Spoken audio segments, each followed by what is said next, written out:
সাথী বন্ধুগণ, আমি হোসেন গাজী, দেশ বাঁচাও সামাজিক কমিটি পশ্চিমবঙ্গের রাজ্য সম্পাদক এবং একজন মানবাধিকার কর্মী হিসাবে গোটা বাংলার প্রত্যেকটা জাতি ধর্ম বর্ণ নির্বিশেষে সমস্ত শুভবুদ্ধি সম্পন্ন মানুষের কাছে একটা বিশেষ আবেদন জানাচ্ছি। আপনারা জানেন যে ভারতবর্ষের ওই ঐতিহাসিক যে মসজিদ ছিলেন বাবরি মসজিদ, সেই মসজিদটা 1992 সালের 6 ডিসেম্বর করসেবক RSSরা ধ্বংস করে এবং এই ধ্বংস করার পিছনে বহু ইতিহাস গড়িয়েছে। সুপ্রিম কোর্টে মামলাও হয়েছে।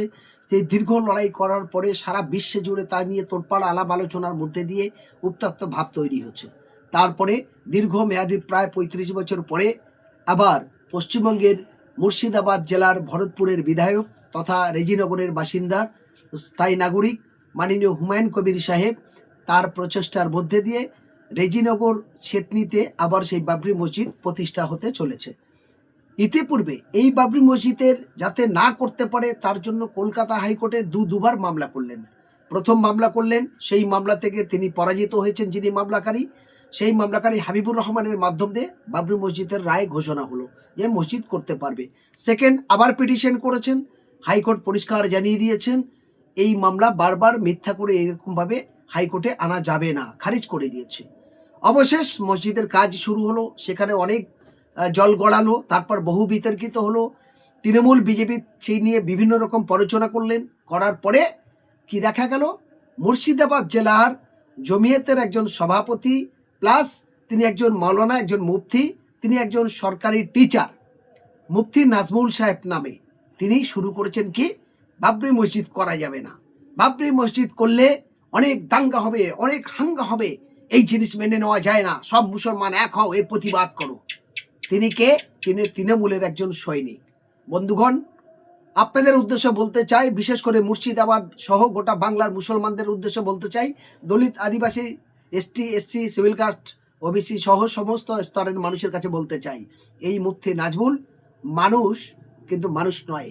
মানুষ রূপে দুপা, দুটো হাত আছে, দুটো চোখ আছে, দুটো কান আছে, গাল আছে, সব দেখতে পায়, কথা শুনতে পায়, বলতে পারে, কিন্তু মানুষ রূপে এক ধরনের জন্তু জানোয়ারের মতো রূপ ধারণ করে। সে মানুষ রূপে সে জানোয়ার, মানুষ রূপে সে জন্তু।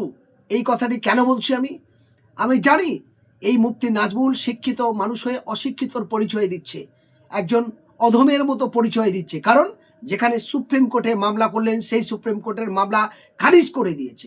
দেওয়ার পরে সুপ্রিম কোর্টে জজ সাহেব পরিষ্কার বললেন যে নিজের টাকা দিয়ে যখন জমি কিনছে, সেই জমিতে কার নামে মসজিদ করবে, কেমন মসজিদ করবে, এটা তার গণতান্ত্রিক অধিকার, তার অথরিটি, সংবিধানের নিয়ম অনুযায়ী তার খুশি মতো সে মসজিদ করবে। এখানে এই সমস্ত বারবার ডিস্টার্ব করা যাবে না। এরকম কোনো মামলা নিয়ে যদি কেউ আসে, ফার্দার তার বিরুদ্ধে কোর্ট অ্যাকশন নেবে।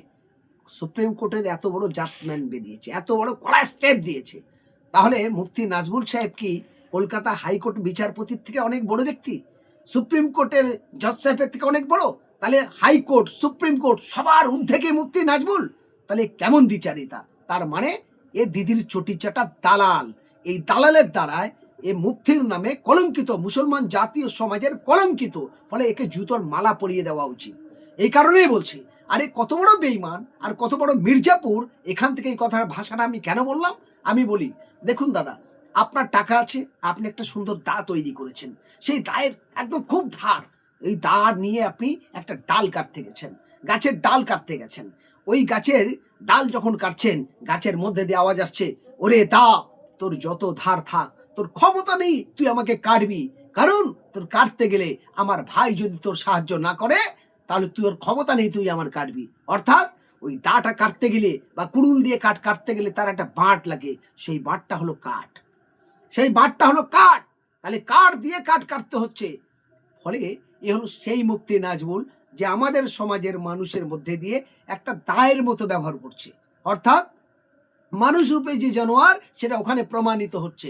আরো একটি কথা বলি, কারণ তিনি বলছেন যে আমি আল্লাহকে বিশ্বাস করি, বলছে আশহাদু আল্লা ইলাহা ইল্লাল্লাহ, মানে আল্লাহ ছাড়া দ্বিতীয় কোনো মাবুদ নেই।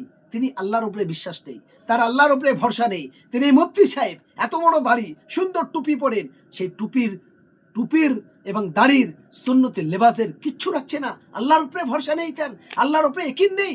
আল্লাহ তাআলা বলছে আশহাদু আল্লা ইলাহা ইল্লাল্লাহ, এক আল্লাহ ছাড়া দ্বিতীয় কোনো মাবুদ নেই। আল্লাহ, আমি তোমার এই দুনিয়া সৃষ্টি করেছি, তুমি আল্লাহ তাআলা আমাদের শ্রেষ্ঠ, আল্লাহ তাআলা সর্বময় কর্তা, সেই আল্লাহর উপরে বিশ্বাস ভরসা হারিয়ে গিয়ে মানুষের উপরে ভরসা করে বলছে, ওই চটি চাটার হয়ে বলছে মসজিদ হলে দাঙ্গা হবে। তাহলে যে মসজিদ আল্লাহর ইবাদতের ঘর, যে মসজিদে সবাই যাবে দোয়া করবে, সারা বাংলায় থেকে, সারা ভারতবর্ষে থেকে, বিভিন্ন ভারতের বাইরে থেকে, বিভিন্ন জায়গা থেকে মানুষ আসছে বাবরি মসজিদের নামাজ পড়তে। আর মুফতি নাজমুল সাহেব মুর্শিদাবাদের মধ্যে একাই সে বিরোধী করে যাচ্ছে, বাবরি মসজিদ হলে দাঙ্গা হবে, বাবরি মসজিদ হলে হবে, বাবরি মসজিদ হলে হবে। আমি বলতে চাই, আপনি দিদির কত চটি ছাড়বেন? দিদি যখন দুর্গান করলেন, দিদি যখন পুরী মন্দির বানালেন, দিদি যখন জগন্নাথ মন্দির বানাচ্ছেন, তখন আপনি তো কথা বললেন না। দিদি যখন প্রসাদ খাইয়ে দিচ্ছে মুসলমানদের, সমস্ত রেশনে প্রসাদ বিতরণ করছে, তখন আপনি কথা বললেন না। দিদি যখন পুজোর প্যান্ডেলে টাকা দিচ্ছেন, তখন আপনি কথা বললেন না। দিদি যখন ঢালাইভাবে প্যান্ডেলে টাকা দিচ্ছে, তখন আপনি কথা বললেন না। এই দিদি আবার ফের কত রকম নাটক করছে, খেলা মেলা ইত্যাদি, তখন আপনি কথা বললেন না। আজকে মুর্শিদাবাদের ভাবুন, মুর্শিদাবাদ থেকে পরিযায়ী শ্রমিক, কতগুলো মানুষ পরিযায়ী শ্রমিক হিসাবে বাইরের রাজ্যে কাজে গিয়ে তাদের প্রাণ গেল, তখন মুফতি নাজমুল চুপ, মুখে চুপ, কোনো কথা নেই। তখন তিনি কথা বলতে পারলেন না, তাদের পাশে দাঁড়াতে পারলেন না। আর আজকের কি করছেন? বাবরি মসজিদের বিরুদ্ধে তিনি বারবার মিডিয়াকে ডাকছে, বারবার সাংবাদিক সম্মেলন করছে, বারবার প্রতিবাদের সচ্ছল হচ্ছে। বলে কত বড় অপদার্থ, কত বড় ধরনের বেঈমান। এইরকম ধরনের মুফতি সাহেবের পেছনে নামাজ হবে না। আমি দায়িত্ব নিয়ে বলছি, এরকম ধরনের মুফতি সাহেবের পেছনে চলা যাবে না। তাহলে কত বড় মুনাফিক। তাই আল্লাহ তাআলা বলছে, হে মানুষ, তুমি মানুষ রূপে জানোয়ারের পাঠ করো না। কারণ তুমি চোখে দেখতে পাও, তুমি কানে শুনতে পাও, মুখে বলতে পারো, তুমি সারা পৃথিবী ঘুরতে পারো। আমি পারতাম তোমাকে কুকুর, বিড়াল, ছাগল, পশু পাখি বানাতে, তোমাকে মানুষ বানিয়েছি। তুমি সর্বশ্রেষ্ঠ উম্মত, উম্মতের পরিচয় এটাই দাও যে সব মানুষের জন্য সমানভাবে করার। অর্থাৎ ভারতবর্ষের ঐতিহাসিক জায়গা, যেখানে বাবরি মসজিদ সারা বিশ্বের মানুষ দোয়া করছে। কলকাতা হাইকোর্ট থেকে সুপ্রিম কোর্ট পর্যন্ত বারবার বলেছে বাবরি মসজিদ করা যায়, করা যাবে, সে করতে পারে। তাহলে তুমি কোর্টের ঊর্ধ্বে গিয়ে কথা বলছো, তৃণমূলের চটি এত তোমার ভালো লেগে গেছে। আর আজ যখন আনিস খান থেকে শুরু করে সারা বাংলার একাধিক মানুষ বললো, তখন তুমি মুফতি নাজমুল কথা বলতে পারছো না। আজ মমতা ব্যানার্জির নেতৃত্বে ঢালাইভাবে 47,000 মদের লাইসেন্স দিল, তুমি কথা বলতে পারছো না মুফতি নাজমুল সাহেব। আজকের বাংলাতে ঢালাইভাবে জুয়া চলছে, ঢালাইভাবে নারী পাচার চলছে, ঢালাইভাবে এখানকার মানুষ বাঙালিরা বাইরে গিয়ে উত্তরপ্রদেশ গিয়ে বিভিন্ন জায়গায় গিয়ে খুন হচ্ছে, তখন তুমি কথা বলতে পারছো না। আজ মুর্শিদাবাদের মাওলানা মতিউর রহমান সাহেব সহ প্রায় 33 জন মানুষ মিথ্যা মামলা ফেঁসে গেছে, তুমি মুফতি নাজমুল তাদের হয়ে কোনো সাহায্য করতে পারছো না। আজকের তুমি কি করছো? বাবরি মসজিদের বিরুদ্ধে তুমি রাস্তায় নামছো। তাহলে কত বড় তুমি দালাল, কত বড় তুমি চটি চাটা। ভাবো, আজ বাংলার আনএডেড মাদ্রাসার লাটে উঠে যাচ্ছে, তাদের মিড ডে মিল পাচ্ছে না। আজ আশার দিদিমণিরা মাইনে পাচ্ছে না। আজ বাংলার শিক্ষিত সমাজের ছেলেরা ভিখারির পরিণত হয়েছে, তা নিয়ে তোমার কোনো জবান নেই। কিন্তু বাবরি মসজিদের বিরুদ্ধে লাগাতার তুমি বলছো। তার মানে দিদি তোমাকে রাস্তায় নামিয়েছে, আর এই বিজেপির দালালি করার জন্য তোমরা এই রাস্তায় নেমেছো। ফলে তোমাদের মতো দালালের জন্য গোটা মুসলমান জাতি সমাজকে ধ্বংস হয়ে যাচ্ছে। তাই ব্রিটিশ বলেছিল, ওরে হে, মুসলমানদের মারার জন্য আর কারো লাগবে না। ফলে আমি মুফতি নাজমুলের একটা কথা স্মরণ করিয়ে দিতে চাই, মির্জাপুরের কথাটা। একটা সময় ব্রিটিশ সাম্রাজ্যবাদ বলেছিল, ওরে তুই যদি নবাব সিরাজদৌল্লাকে ধরে দিতে পারিস মির্জাপুর, তাহলে তোকে আমরা সোনার চেয়ার দেবো, তোকে বাংলা নয় ভারতের অর্ধেক সম্পদ তোকে দিয়ে দেবো। তারপরে যখন ওকে ধরিয়ে দিল পলাশী আমবাগানে, তখন ইংরেজ ব্রিটিশরা কি করেছেন, ওই মির্জাপুরকে কারেন্টের চেয়ার দিয়ে, লোহার টকটকে চেয়ারে হাত পা বেঁধে আর পুড়িয়ে মেরেছে।